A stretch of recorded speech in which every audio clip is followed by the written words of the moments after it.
লক্ষ্মীপুরে বাণিজ্যিকভাবে মাশরুম চাষ করে দৃষ্টান্ত স্থাপন করেছেন দেলোয়ার হোসেন। তার সফলতা দেখে মাশরুম উৎপাদনে আগ্রহী হয়ে উঠেছেন অনেকেই। স্বাদ, পুষ্টি ও ঔষধি গুণের কারণে এটি সারা দেশে বেশ জনপ্রিয় হয়ে উঠছে। Saidul Islam পাভেলের তথ্যচিত্রে desk report.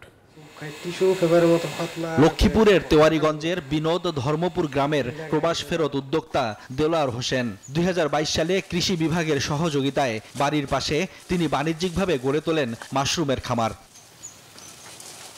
দেলোয়ার হোসেন জানান, মাশরুম অত্যন্ত পুষ্টিকর, সুস্বাদু ও ঔষধি গুণ সম্পন্ন খাবার।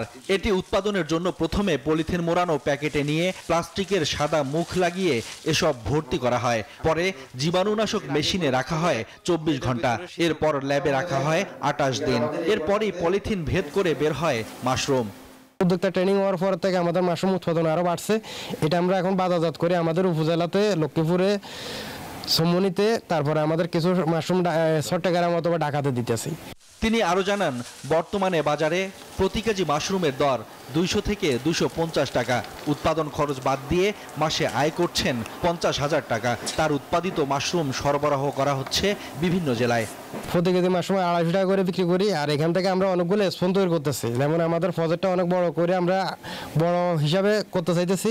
তার সফলতা দেখে এটি চাষে আগ্রহী হয়ে উঠছেন অনেকে।